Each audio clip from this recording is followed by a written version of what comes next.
Sebelumnya Assalamualaikum warahmatullahi wabarakatuh. Waalaikumsalam warahmatullahi wabarakatuh. Sebelumnya Ibu, saya izin memperkenalkan diri. Nama saya Agung Aistam dari Universitas Amikom Yogyakarta dengan NIM 22114923. Izin untuk menginterview untuk keperluan ujian akhir semester mata kuliah kepemimpinan. Sebelum itu mungkin lebih baiknya kita berkenalan terlebih dahulu. Mungkin dari Ibu bisa memperkenalkan diri. Baik, terima kasih Mas Agung Hayustam. Saya Ibu Heni Kurniasari, saya pemilik pawon Mbak Sari di Seputi Banyak, Lampung Tengah. Baik, Mungkin itu aja. Ada lagi? sudah cukup baik. Ibu Sari, mungkin sini saya ingin eh, tanya-tanya terkait usaha Ibu yang tadi Ibu sampaikan di awal yaitu pawon Mbak Sari. Mungkin pertanyaan pertama langsung saja Bu. Tadi namanya sudah ya, nama kuliner, terus mungkin jenis makanan atau minuman apa yang Ibu tawarkan, terus sudah berapa lama usaha ini berjalan, dan bagaimana Ibu menerapkan prinsip etika kepemimpinan dalam memimpin bisnis Ibu. Oke, saya jawab satu persatu ya Mas. Eh, Kuliner kami apa namanya yang kami tawarkan kepada konsumen itu sebenarnya yang lebih dominan mie ya. Jadi kami ada olahan mie, ada mie ayam dengan aneka topping, ada mie goreng, mie rebus, mie nyemek, ada kue tiaw goreng rebus nyemek, makanan-makanan ringan yang digemari anak-anak lah intinya. Tapi karena sekarang sudah kita berada di depan jalan itu banyak yang tanya nasi, kita tambahkan nasi sekarang Mas. Ada nasi rawon, ada nasi sop Betawi, ada nasi goreng, nasi lele, ayam, dan nila. Itu untuk makanan yang kami sajikan. Kalau minumannya ya standar lah ya, seperti kuliner-kuliner lainnya, ada es teh, es jeruk, dan lain-lain. Yang pertanyaan yang kedua tadi apa ya Mas? Lupa saya malahan. Pertanyaan kedua itu, udah berapa lama Bu usaha ini berjalan? Saya buka kuliner itu malah ketika COVID. Ketika COVID mungkin 4 tahun yang lalu ya, ketika COVID. Oh, ketika. Ya, karena saya kan sebenarnya profesinya sebagai guru. Saya ngajar di sekolah dasar. Nah, ketika COVID kan anak-anak tidak boleh sekolah, suruh belajar di rumah.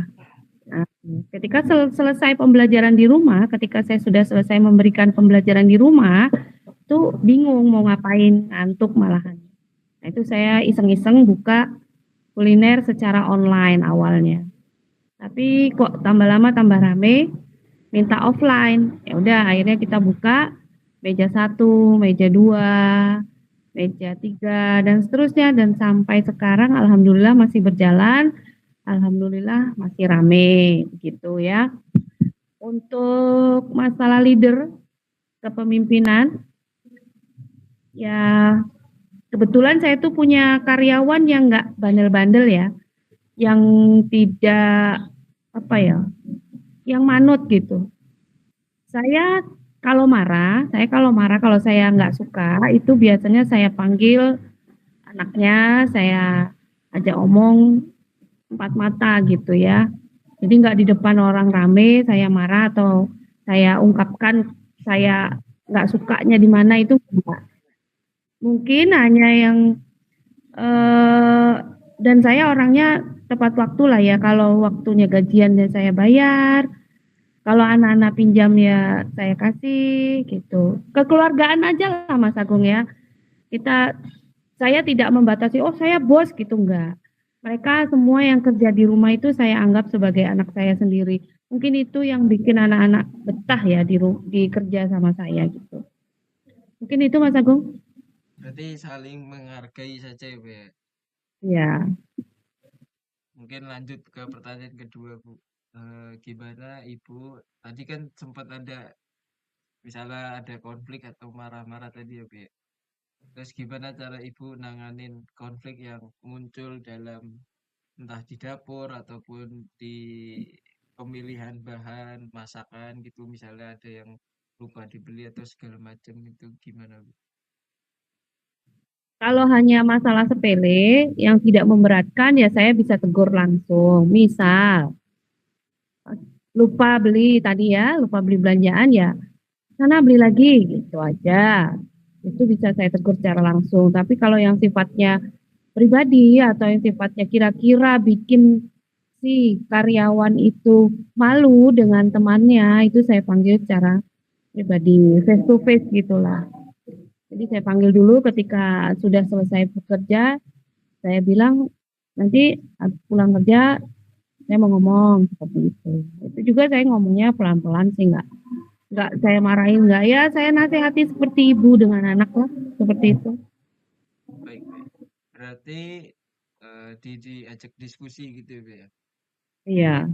Nah, ini pertanyaan yang selanjutnya ini terkait strategi utama Ibu nggunain manajemen konflik kan tadi dengan cara diskusi. Selain itu ada lagi nggak Bu? Kayaknya ya nggak ada ya Mas ya. Itu saja Cuman itu berarti ya. aja. Mm-mm. Baik. Berarti lanjut ke pertanyaan selanjutnya lagi. Gimana proses pengambilan keputusan yang Ibu lakuin ketika ngadepin situasi kritis? Mungkin rame, rame pawonnya Ibu gitu. Atau enggak seperti eh, pemilihan tadi bahan baku atau enggak penurunan penurunan jumlah pelanggan tiba-tiba gitu Bu. Kalau penurunan jumlah pelanggan, saya ambil sikap berinovasi Mas. Saya tambahin menu yang menarik. Misalnya dulu saya tidak jual seblak ya, karena kayaknya seblak itu booming, banyak anak muda ya saya tambahin sekarang gitu. Kemudian saya tidak jual mie balungan. Nah, kok kayaknya ada anak-anak yang suka gitu, banyak anak yang tanya gitu kan, mie balungan kok lagi booming, saya jual juga gitu. Itu kalau strategi marketing kalau lagi menurun omsetnya ya. Nah, ini juga media sosial juga mendukung. Misalnya status di WA saya atau status di media sosial saya yang lainnya ya, Facebook dan lain-lain gitu, TikTok dan lain-lain. Itu untuk strategi marketing kalau omsetnya menurun ya. Kalau untuk keriuhan ketika rame, ya sudah biasa ya, sudah biasa dari dulu saya menangani itu ya, kita sendiri, artinya begini, sudah dipanjang kepentingan itu biasanya yang ke customer, ke pelanggan. Saya lihat itu gitu, anak-anak itu saya pimpin gitu. Ini ke sini, ini sana. Beli lagi ini. Baik, baik Bu. Mungkin pertanyaan selanjutnya Bu. Gimana Ibu memastikan koordinasi yang efektif pas di dapur, terus di pelayanan sama di manajemen untuk mencapai target pawon Ibu?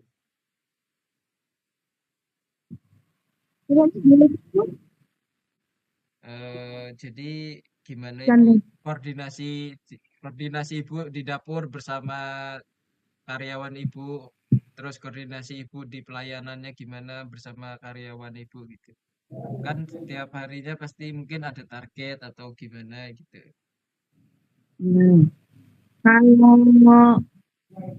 kalau karyawan saya ya, kalau pagi sekolah mas, Iya, pagi itu handle warung, handle pawon itu suami saya.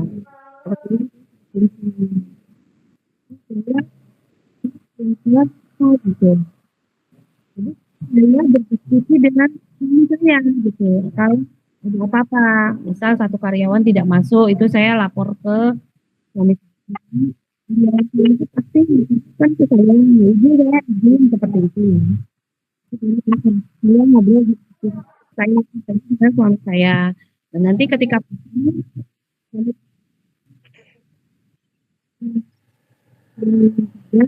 dari sekolah, baru terjadi nanti.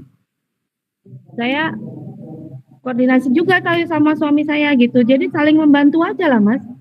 Mana yang bisa dipegang, dipegang. Kebetulan anak-anak yang kerja di rumah saya itu udah pinter-pinter gitu, udah nggak perlu lagi komando. Mereka sudah paham, kecuali kalau warungnya benar-benar lagi full, nah itu baru saya juga turun, saya yang mengkoordinir. Anu, bikin es, meja ini, kamu masak ini, saya masak ini, gitu, seperti itu. Oke. Itu yang untuk masak ya. Kalau untuk omset ya kayak yang sudah saya bilang tadi sih Mas. Lebih gencar ke promosi di sosmed dengan gambar, dengan foto-foto, dengan video. Itu sih yang saya lakukan. Kemudian tetap menjaga rasa, kemudian tetap berinovasi, mengikuti perkembangan. Artinya nggak monoton, jualannya itu-itu aja. Ketika ada yang bertanya, ada nasi Mbak? Nah, saya berpikir kenapa nggak disediakan sekalian, gitu kan? Jadi pelanggan nggak perlu cari tempat yang lain. Ada yang minta mie saya punya, ada yang minta nasi juga saya punya. Seperti itu Mas. Berarti ya, ya. Pemasarannya tadi lewat media sosial ya, Bu, ya? Ya, dan tetap berinovasi. Oke, Bu. Lanjut, Bu.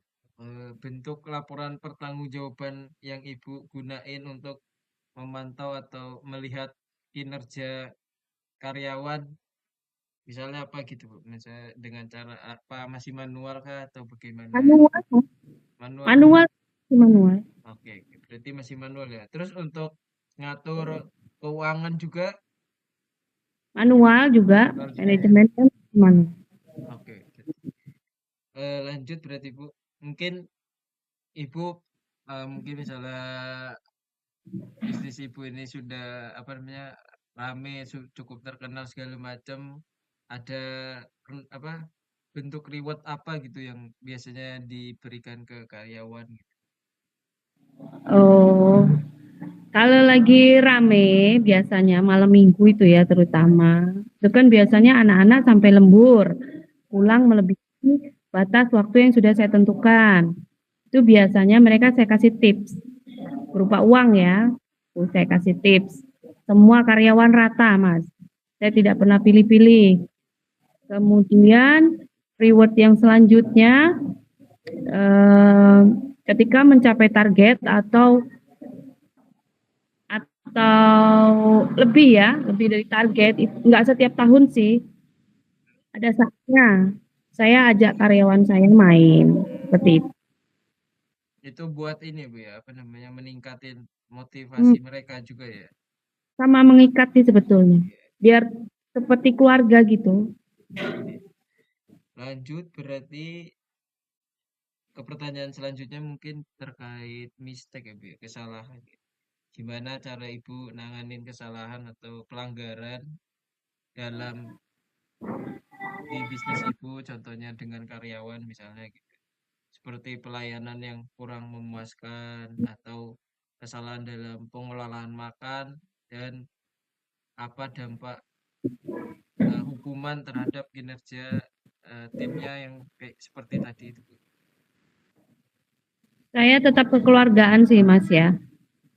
Kalau dengan konsumen, saya biasanya saya minta maaf secara langsung atau ketika saya tidak pas lagi nggak, maksudnya pas lagi saya di dapur dengan kotor, maksudnya dengan penampilan yang nggak oke, itu biasanya ya karyawan saya sendiri yang minta maaf ke depan kalau Hmm, mereka melakukan kesalahan. Ya pokoknya saya ketika mereka bilang ke dapur, terus bilang ke saya kalau Bu ini salah gitu, saya suruh bawa yang betul, kemudian saya suruh bilang minta maaf ya, jangan nggak sampai minta maaf seperti itu. Kalau dengan saya ya tetap kekeluargaan itu tadi Mas. Kalau salah ya saya tegur, Kalau yang tidak fatal ya, kalau yang fatal ya biasanya saya panggil face to face ngobrolnya gitu. Berarti diganti yang baru ya Bu ya. Misalnya ada kesalahan Tapi apa? kalau yang benar-benar kesalahan yang fatal ya saya cut Mas. Saya Hmm, cut juga saya ngomongnya baik-baik ya, enggak yang kamu saya pecat gitu enggak. hmm, Ya saya bilangnya seperti saya panggil, saya ajak ngomong, dua mata, empat mata ya, empat mata, saya dan dia. Kemudian saya kasih pilihan, kamu mau kerja di sini terus juga boleh, tapi ya dengan berubah. Tapi kalau kamu mau cari tempat kerja yang lain juga nggak apa-apa, saya izinin. Nah, biasanya sih besoknya terus dia bilang di HP, maaf Bu, saya mau berhenti, mau istirahat, seperti itu. Itu kalau yang betul ya Mas ya. ya, ya. Tapi kebanyakan, nah kalaupun misalnya saya cut juga, saya bicaranya baik-baik Mas. Saya biasanya bilang seperti ini, mohon maaf Mbak, untuk sementara atau Mbak atau Mas ya, untuk sementara Mbaknya bisa istirahat dulu di rumah karena mungkin kondisi warung yang tidak kondusif, tidak memungkinkan, masih agak slow. Jadi nanti ketika warungnya sudah ramai lagi Mbaknya saya panggil ya.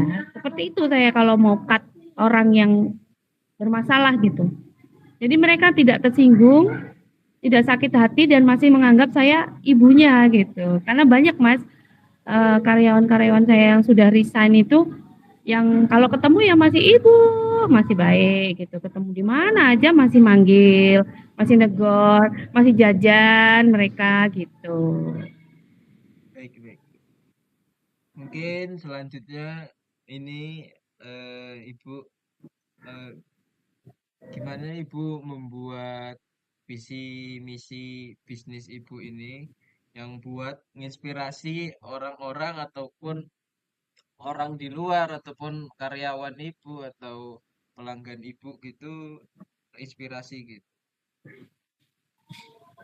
Kalau visi dan misi kayaknya saya tuh nggak punya ya Mas ya. Saya tuh jalan mengalir gitu aja sih. Hmm, Kalau untuk banyak orang yang terinspirasi, ya mungkin banyak ya Mas ya di daerah saya juga banyak yang tadinya nggak jualan mie ayam ceker, kemudian jualan mie ayam ceker. Seperti itu banyak. Ya nggak apa-apa sih. Karena rezeki orang kan sudah beda-beda ya. Rezeki orang ya, sudah diatur gitu. ya, Ya jadi ya mengalir aja Mas. Nggak punya saya visi dan misi gitu nggak ada. mengalir dengan prinsip apa yang Ibu lakukan ya, gunakan ya. Ya pokoknya tetap baik sama orang. Betul. Baik dengan semua orang lah. Ya dengan karyawan, dengan konsumen. Ramah gitu. Baik, baik. Oke, lanjut Bu. Sisa dua pertanyaan lagi mungkin Bu. Eh, ya, berarti kan dimulai dari COVID terus akhirnya sampai sekarang mungkin sudah apa namanya Bu, sudah besar ya kan usahanya. Mungkin pelajaran terbesar apa yang Ibu dapetin dari setiap kegagalan dalam usaha, terus gimana sih hal tersebut itu ngaruhin gaya leadership Ibu di usaha Ibu?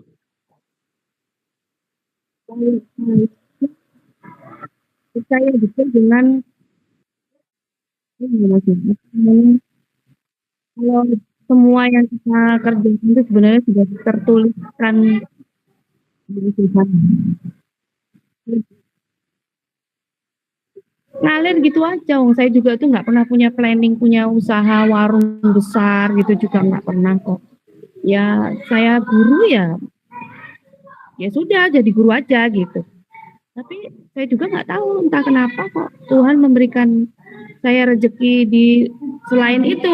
Nah, itu jadi semua itu sudah memang sudah ditakdirkan sama Tuhan. Artinya sudah dari sananya, sudah ada garisnya, kita tinggal ngelakoni caranya seperti itu. Dan kemudian ya tetap itu sih Mas, tetap baik sama orang, tetap dengan Tuhan, tetap mengikuti ajarannya, meninggalkan yang tidak boleh dikerjakan gitu kan. Mengikuti alur aja kalau saya tuh Mas, saya itu orangnya nggak yang punya ambisi harus seperti ini enggak. Karena ya jatuh bangun gagal itu saya sudah sering ya Mas ya. Jadi ya kalau sekarang itu saya lebih ke apa ya? lebih ke ikhlas saja lah, pokoknya mengikuti takdir, mengikuti rencana Tuhan aja. Pasti Tuhan tuh akan kasih yang terbaik buat umatnya gitu, selama umatnya itu tidak meninggalkannya, seperti itu. Berarti terkadang kalau misalnya konteksnya dalam perubahan di usaha ibu ini di tengah jalan aja gitu ya, misalnya mau ada upgrade, Ya, perbaruan segala macam ya itu tengah jalan, gitu. berarti tidak ada kayak timeline atau planning, misalnya Ya, planning saya nggak punya, menengah, pendek, panjang. ya saya nggak punya planning, pokoknya ya jalan aja gitu. Oke, oke. Mungkin pertanyaan terakhir nih Bu, karena mungkin banyak kan Bu, mungkin saya juga terutama, terus juga banyak dari teman-teman saya, mungkin saran apa ya untuk mahasiswa nih Bu yang ingin memulai usaha, misalnya dalam konteks Ibu kan usahanya kuliner ataupun usaha lainnya, khususnya dalam membangun kepemimpinan dalam usahanya nanti gitu. Usaha itu ya Mas, kalau kita punya usaha itu ya, satu harus ditekuni. Hmm. Rame, sepi itu tetap buka ya, tetap harus buka. Jadi pelanggan nanti tidak lari kemana-mana itu. Keduanya rasa itu harus konsisten, nggak boleh berubah-berubah. Ketika ada yang komplain, Mbak kok rasanya beda, nah kita harus cepat-cepat memperbaiki itu ya. Ya. Ketiganya itu ya harus ramah, humble dengan semua orang, menerima masukan, jangan marah kalau ada masukan dari pihak lain, dari konsumen atau dari pihak lain pun jangan marah. Keempatnya ya harus tetap sabar. Namanya orang usaha itu nggak setiap hari rame. Kalau sabar ya insya Allah tetap jalan. Kan banyak orang yang nggak sabar juga ketika sepi, udahlah sepi, tutup. Nah, nanti kan rugi sendiri. Tapi kalau konsisten itu ya, insya Allah ya, usahanya tetap tas, tetap bisa solid gitu kan. Mungkin itu kali ya Mas ya. Tapi ya jangan lupa itu tadi dengan Tuhannya ya. Mau agama apapun ya, tetap beribadah sesuai dengan agama dan kepercayaannya. Tidak Ya. boleh apa ya, meninggalkan yang sudah ditetapkan gitu. Itu yang pertama sih, yang utama, mintanya tetap dengan yang Tuhan ya, mintanya tetap dengan yang kuasa ya. Selanjutnya sudah biar mengalir begitu aja. Benar, benar. Berarti kalau udah ada niatan, udah ada modalnya juga dan punya strateginya ya dari awal sampai akhir udah harus niat banget ya Bu. Tekun ya berarti. Ya, Jangan ditekuni, jangan ditekuni. males-males ya. Mau rame, mau sepi ya, ayo aja buka. Namanya orang jualan ya seperti itu. Kalau nggak Namanya rame ya, usaha ya Bu ya. iya. Ya iya. Nah, kalau rame kita seneng, begitu sepi kita merengut, ya nanti orang nggak datang lagi, bakulnya merengut katanya. Capek Itu. itu hal wajar ya Bu ya. Ya, namanya semua orang capek, tidur aja capek kok, apalagi usaha. Tapi capeknya orang usaha itu bahagia ketika nemu rame ya. Betul. Nemu sepi ya itu jadi pembelajaran buat kita gitu. Kayak mana ini kok sepi, ada apa, seperti itu. Benar, benar. Jadi yang penting tetap konsisten lah. Mau Konsisten. rame jualan aja, kalau ibu ya, kalau ibu jualan aja. Mau rame, mau sepi tetap buka gitu. Jadi orang nggak kecelek caranya gitu loh. Nggak begitu datang lah warungnya tutup, kecuali kita ada keperluan yang benar-benar mendesak. Baru warungnya tutup ya sehari, 2 hari nggak apa-apa. Tapi ya nggak perlu lama-lama, sehari 2 hari aja. Itu kalau orang usaha seperti itu Mas. Tapi kalau tutup sampai semingguan gitu nanti pasti dicari orang. Pasti orang terus bingung, ah nanti mau ke sana, jangan-jangan tutup seperti itu. Oke, oke. Oke Bu. Nah, Apa satu Bu? lagi, kalau mau tutup lama itu biasanya saya kasih Info. pengumuman ya. Saya Kasih kasih info. pengumuman. Ya, saya menginfokan ke konsumen saya sebelum saya tutup gitu. Jadi kalau saya tutup, saya menginfokan saya tutup beberapa hari dari hari ini sampai hari ini karena ada keperluan seperti itu. Nanti buka lagi hari ini seperti itu Mas. Jadi nggak mengecewakan orang. Oke, oke Bu. Nanya itu.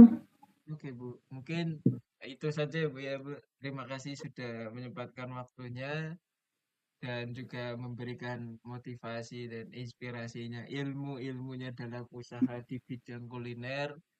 Mungkin jika ada salah kata saya mohon maaf. Semoga sukses dan berlanjut terus Bu usahanya. Amin. Amin. Terima kasih juga. Saya ucapkan dan saya tutup sekalian. Assalamualaikum warahmatullahi wabarakatuh. Waalaikumsalam warahmatullahi wabarakatuh.